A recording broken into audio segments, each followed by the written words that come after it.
All right. Revelation chapter 1 says, "Blessed is the man who reads aloud the words of the prophecy of this book."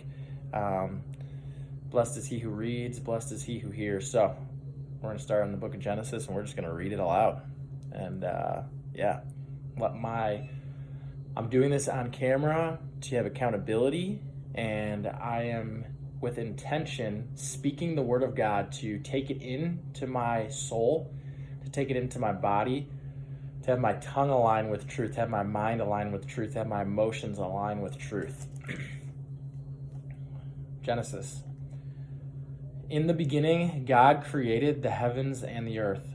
The earth was formless and void, and darkness was over the surface of the deep, and the Spirit of God was moving over the surface of the waters. Then God said, "Let there be light," and there was light. God saw the light was good, and God separated the light from the darkness.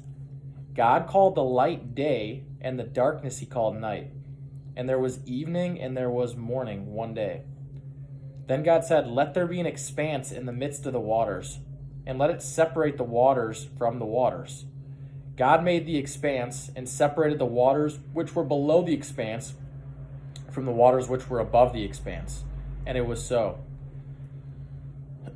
God called the expanse heaven, and there was evening and there was morning a second day.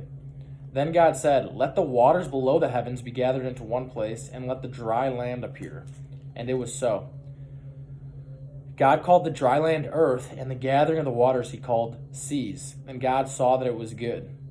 Then God said, "Let the earth sprout vegetation, plants yielding seed, and fruit trees on the earth, bearing fruit after their kind, with seed in them." And it was so. The earth brought forth vegetation, plants yielding seed after their kind, and trees bearing fruit with seed in them after their kind. And God saw that it was good. There was evening and there was morning a third day. Then God said, "Let there be light. Let there be lights in the expanse of the heavens to separate the day from the night, and let them be for signs and for seasons and for days and years. And let them be for lights in the expanse of the heavens to give light on the earth." And it was so. God made the two great lights, the greater light to govern the day, and the lesser light to govern the night. He made the stars also. God placed them in the expanse of the heavens to give light on the earth, and to govern the day and the night, and to separate the light from the darkness. And God saw that it was good. There was evening and there was morning a fourth day. Then God said, "Let the waters teem with swarms of living creatures, and let birds fly above the earth in the open expanse of the heavens." God created the great sea monsters and every living creature that moves, with which the waters swarmed after their kind, and every winged bird after its kind. And God saw that it was good. God blessed them, saying, "Be fruitful and multiply, and fill the waters and the seas, and let birds multiply on the earth." There was evening and there was morning a fifth day. Then God said, "Let the earth bring forth living creatures after their kind, cattle and creeping things and beasts of the earth after their kind." And it was so. God made the beasts of the earth after their kind, and the cattle after their kind, and everything that creeps on the ground after its kind. And God saw that it was good.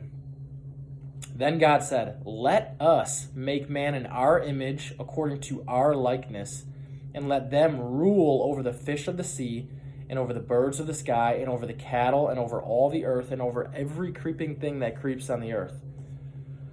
God created man in his own image. In the image of God he created him. Male and female he created them. God blessed them, and God said to them, "Be fruitful and multiply, and fill the earth and subdue it, and rule over the fish of the sea, and over the birds of the sky, and over every living thing that moves on the earth." Then God said, "Behold, I have given you every plant yielding seed that is on the surface of all the earth, and every tree which is fruit yielding seed. It shall be food for you.